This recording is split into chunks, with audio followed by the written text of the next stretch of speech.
If you've noticed that standing up straight feels harder than it used to, that you need a moment after getting out of a chair before you can walk properly, or that your lower back aches after sitting for any length of time, there's a very good chance your hip flexors are involved.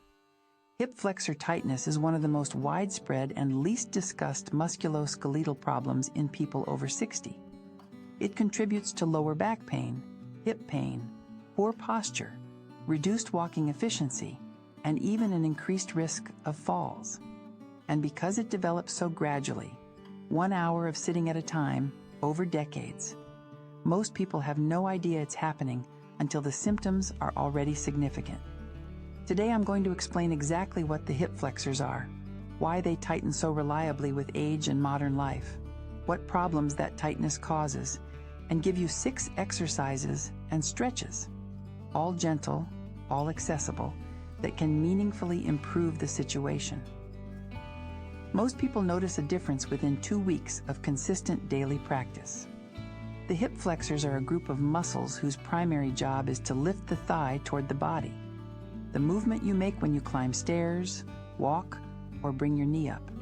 The most important of these is the iliopsoas, a large, deep muscle that runs from the lower spine through the pelvis and attaches to the top of the thigh bone. It's one of the strongest muscles in the body and one of the most posturally significant. When you sit down, the iliopsoas shortens. It has to, because the hip is in a flexed position. This is fine for short periods. The problem is that most people over 60 spend a significant part of their day sitting, in chairs, in cars, watching television, at a table. And when a muscle is held in a shortened position for hours every day, over months and years, it adapts. It literally becomes shorter. The result is a hip flexor that, even when you stand up, can no longer fully lengthen. It remains in a slightly shortened state, pulling the pelvis forward, increasing the curve in the lower back, and creating a characteristic forward tilt of the hips that affects posture, gait, and comfort. This forward pelvic tilt has a cascade of consequences.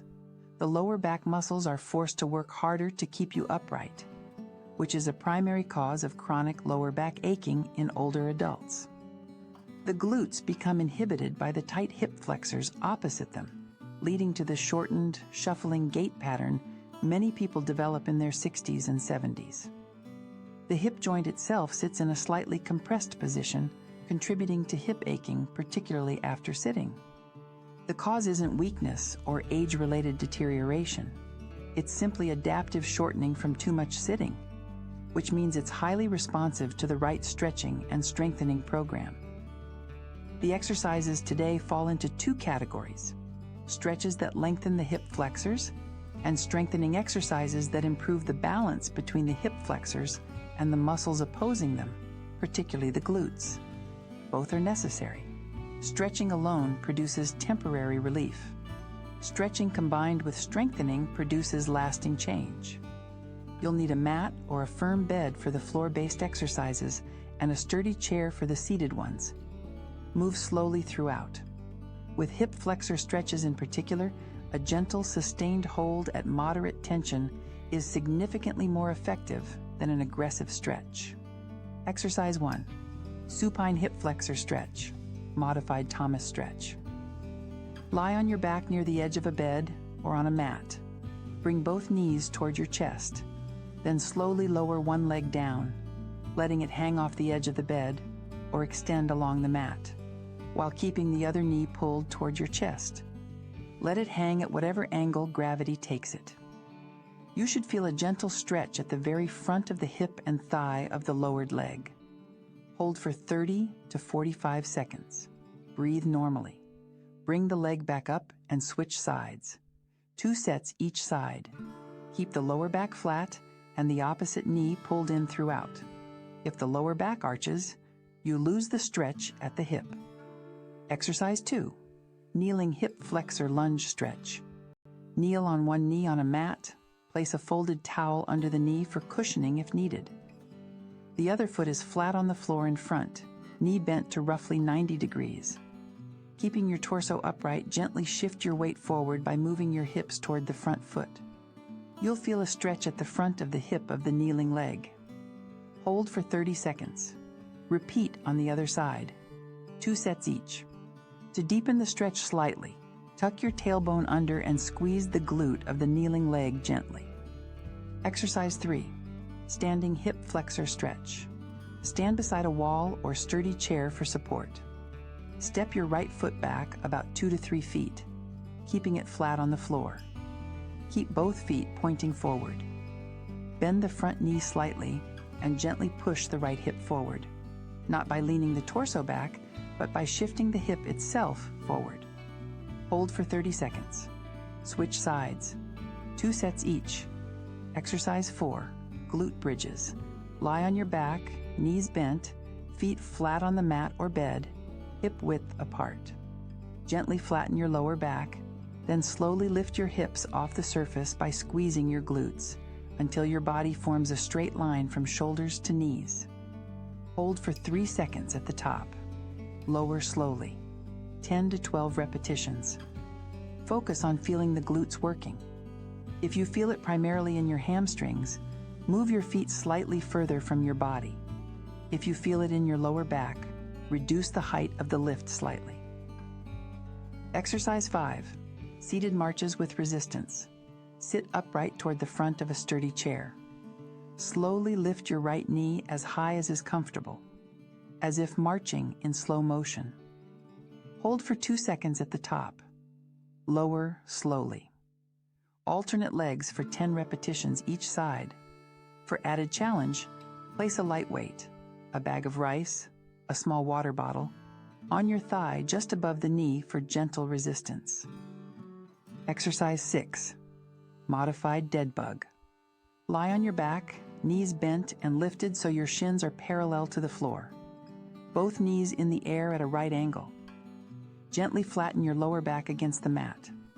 Slowly lower one foot toward the floor, just hovering above it, while keeping the other knee up and the lower back flat. Bring it back up. Alternate legs for 10 repetitions each side. The key is keeping the lower back pressed flat throughout. Reduce the range of the leg movement if needed. This is a controlled, subtle exercise and doesn't need large range to be effective. The complete routine takes about 12 to 15 minutes.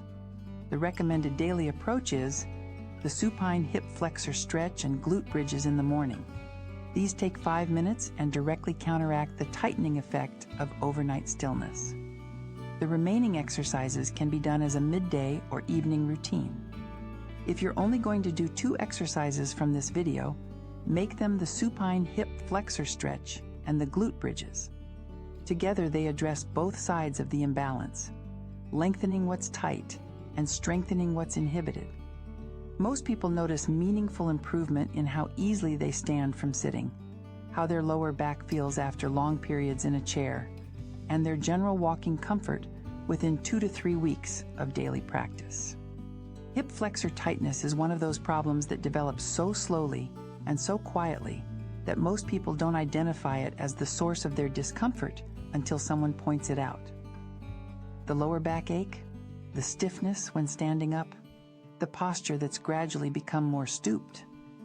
These things are often attributed to age when they're actually the very correctable consequence of too much sitting.